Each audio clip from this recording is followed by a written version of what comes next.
Akhir-akhir ini viral di media sosial, saudara-saudara kita di tanah Melayu sedang mempertahankan tanah mereka. Ya, kabarnya bakal digusur, digeser, atau dipindahkan.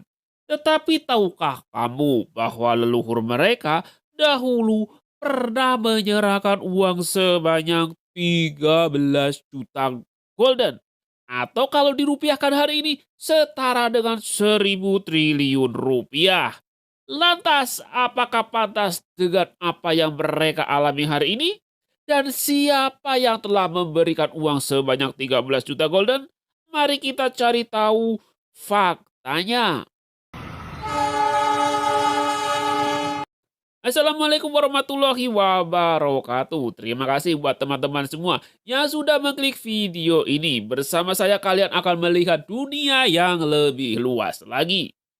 Pada konten kali ini saya akan membahas sebuah cerita yang kita sebagai kaum mendang-mending pasti tidak akan pernah melakukan sebuah hal yang sangat gila. Seorang tokoh Melayu yang dengan sukarela memberikan jabatan, pangkat, bahkan hartanya diberikan begitu saja tanpa syarat. Kerajaan Siak berdiri pada tahun 1723 Masehi oleh Raja Kecil yang bergelar Sultan Abdul Jalil Rahmat Shah, putra dari Raja Johor Sultan Mahmud Shah. Kerajaan Siak merupakan kerajaan Melayu Islam. Kesultanan ini terletak di Provinsi Riau. Sebelum berdirinya Kesultanan Siak pada abad ke-17 telah berdiri sebuah kerajaan yang bernama Gasib dan merupakan pecahan dari Kerajaan Sriwijaya. Namun pada tahun 1622 kerajaan ini runtuh sehingga di tanah tersebut terjadi kekosongan pemerintahan. Nah, di saat itulah Kesultanan Johor memasuki bekas kerajaan Gasib. Karena saat itu di area tersebut terjadi kekosongan pemerintahan. Tetapi di sisi lain di dalam kerajaan Johor itu sendiri terjadi sebuah persaingan antar putra mahkota atau antar keluarga dari Sultan Johor.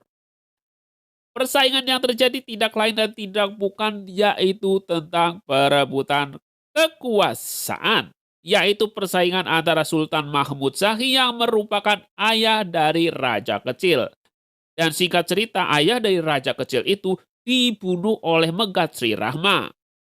Singkat cerita terjadilah perang saudara antara Tengku Sulaiman yang tidak lain adalah keponakan dari Raja Kecil itu sendiri. Nah, karena memang peperangan itu tidak bermanfaat, apalagi ini hanya sebuah kekuasaan, akhirnya persaingan ini harus berakhir dengan kesadaran dari masing-masing. Pada akhirnya keduanya lantas sepakat, yaitu Tengku Sulaiman mundur ke Johor dan Raja Kecil mundur ke Bintan. Dari sinilah berdiri Kesultanan atau Kerajaan Siak. Nah, nama Siak itu sendiri terinspirasi dari sebuah nama tumbuhan. Dalam bahasa Melayu, terminologi Siak merupakan tumbuhan obat yang berkhasiat menyembuhkan. Siak juga bisa diartikan seorang petapa yang taat beragama. Sementara itu Sri Indapura dalam bahasa Sanskerta berarti cahaya, raja, atau kota. Yang jika kata-kata tersebut dirangkum menjadi sebuah kesatuan, maka akan bermakna pusat kota raja yang taat beragama. Dalam meraih sebuah negara yang merdeka, hal itu tidaklah mudah. Terlebih lagi negara kita adalah sebuah negara kepulauan. Dan di saat itu, di Nusantara juga berdiri berbagai kerajaan-kerajaan yang sudah pasti mereka memiliki kebijakan sendiri-sendiri. Dan untuk menggabungkan semua kerajaan itu tidaklah mudah.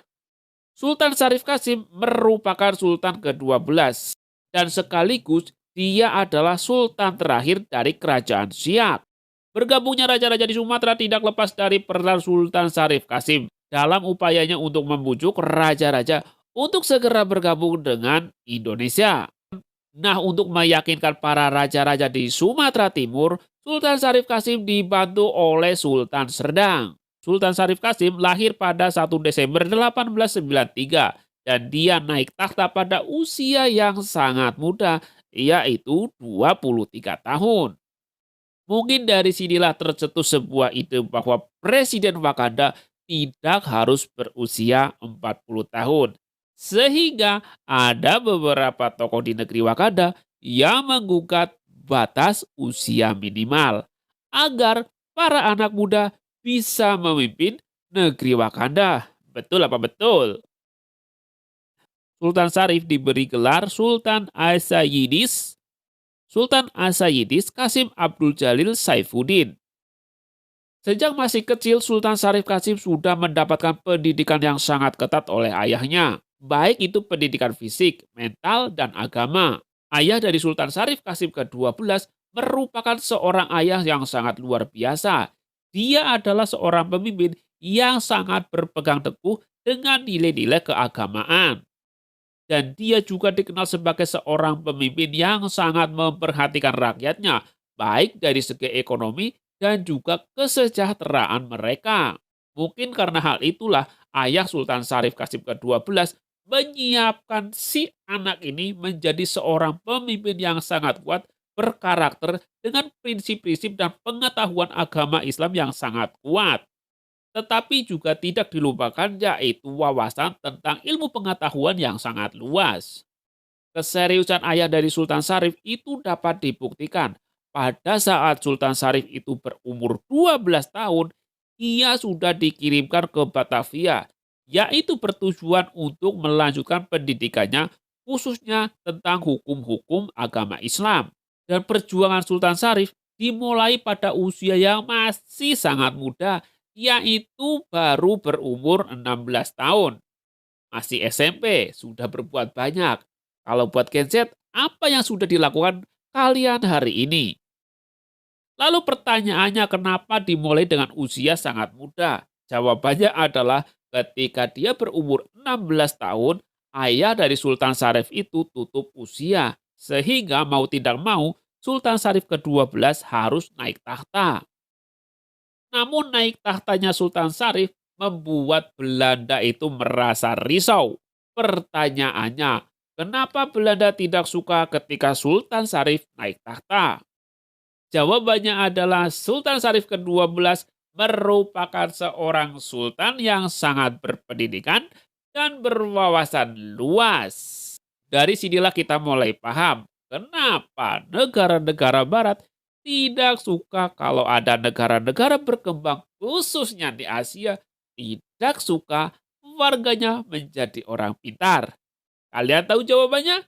Tulis di kolom komentar.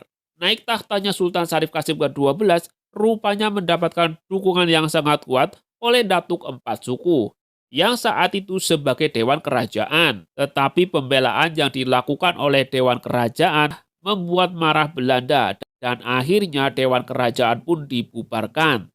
Yang artinya fungsi-fungsi dari Dewan Kerajaan itu dihapus oleh pemerintah Hindia Belanda saat itu.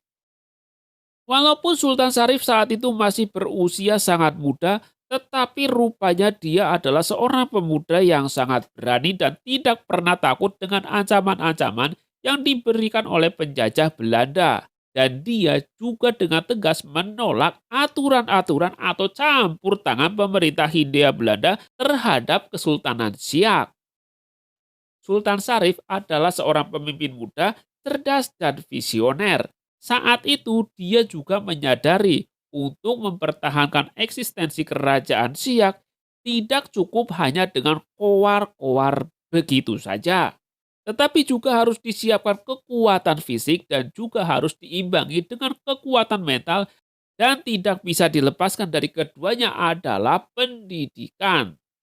Dan untuk menjawab semua tantangan tersebut, pada tahun 1917 Sultan Syarif akhirnya mendirikan sebuah sekolah agama Islam atau sebuah madrasah, Madrasah Taufikiyah Al-Hasimah. Lika-liku kehidupan Sultan Syarif memang sangat menarik untuk ditelisik. Salah satunya adalah kisah cintanya dengan Ratu Helmina, yaitu sang ratu dari Belanda. Dan sebuah patung tersimpan di kerajaan Siak sebagai bukti bahwa kedua orang tersebut saling jatuh cinta. Patung setengah badan yang menggambarkan sosok Hermina yang sangat cantik tersimpan di kerajaan Siak, sekaligus menjadi saksi bahwa kedua pemimpin tersebut telah saling jatuh cinta. Tetapi apalah daya, takdir tidak menyatukan mereka. Alasannya memang sangat klasik, yaitu perbedaan agama. Di sisi lain sebagai seorang sultan, dia juga harus fokus dengan kesejahteraan rakyatnya.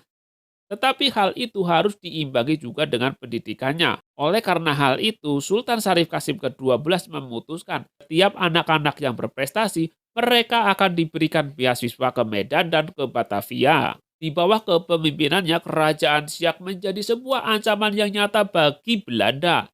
Apalagi Sultan Syarif dengan nyata dan jelas dan terang-terangan menentang keberadaan Belanda di Nusantara saat itu. Kesultanan Siak merupakan sebuah kesultanan yang sangat kaya karena 60% cadangan minyak berada di kawasan kerajaan Siak. Perjuangan Sultan Syarif untuk memerdekakan Indonesia tidak dapat diragukan lagi. Di tengah semua orang mengumpulkan pundi-pundi rupiah, Sultan Syarif melakukan sebuah hal yang sangat gila. Apa itu? Yaitu dia menyerahkan uang senilai 13 juta golden yang kalau dirupiahkan hari ini setara dengan 1.000 triliun. Tidak hanya itu, dia juga menyerahkan harta benda lainnya yang sangat berharga. Salah satunya adalah mahkota yang berlapiskan intan berlian. Dan juga dia menyerahkan mobil kesayangannya. Dan yang lebih gila lagi adalah dia menyerahkan seluruh kekuasaannya kepada bangsa Indonesia.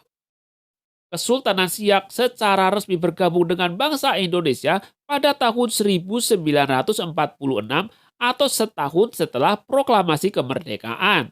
Apa yang dilakukan oleh Sultan Syarif ke-12 ini memang sangat berbeda dengan kerajaan-kerajaan lain yang berada di Nusantara. Sebagai contoh adalah Kerajaan Jogja dan juga Aceh.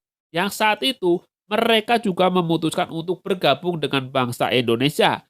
Tetapi yang membuatnya berbeda adalah mereka hanya menyerahkan secara administrasi, sehingga kedua kerajaan ini dan keturunannya masih eksis sampai hari ini. Namun sebelum Sultan Syarif memutuskan sebuah hal yang besar, saat itu dia pergi ke Medan untuk membahas bagaimana dengan status kerajaan Siak. Namun di saat yang bersamaan, saat itu Sumatera Timur terjadi sebuah kerusuhan sosial dan salah satu yang menjadi target adalah Sultan Syarif Kasim ke-12. Namun hal itu diketahui sehingga Sultan Syarif diselamatkan oleh pemuda Rejong yang bernama Ahmad Hasmi. Dan Sultan Syarif baru bisa kembali ke Tanah Rio atau ke tempat kelahirannya pada tahun 1963. Namun di masa tuanya Sultan Syarif harus menjalani kehidupan yang lebih miskin dari status sebelumnya sebagai seorang Sultan Siak yang memiliki harta triliunan rupiah. Sultan Syarif Kasim meninggal pada 1968 sebagai seorang rakyat biasa di bekas ibu kota kerajaan Siak. Dan untuk mengenang jasa-jasanya, beliau dianugerahi tanda jasa bintang Mahaputra Adi Pradana pada 6 November 1998. Dengan apa yang dialami orang-orang Melayu hari ini, apakah pantas mereka diperlakukan seperti itu? Digeser, diusir, atau digusur dan sebagainya. Mengingat leluhur mereka sudah berjuang, bahkan kerajaan harta triliunan rupiah diberikan dengan sukarela. Lalu, apakah negeri Wakanda tidak malu dengan apa yang mereka lakukan hari ini? Terima kasih teman-teman semua sudah menonton video ini sampai selesai. Jika ada kritik dan saran, silakan tulis di kolom komentar. Terima kasih dan wassalamualaikum warahmatullahi wabarakatuh. Jangan lupa like, komen, dan subscribe. Terima kasih.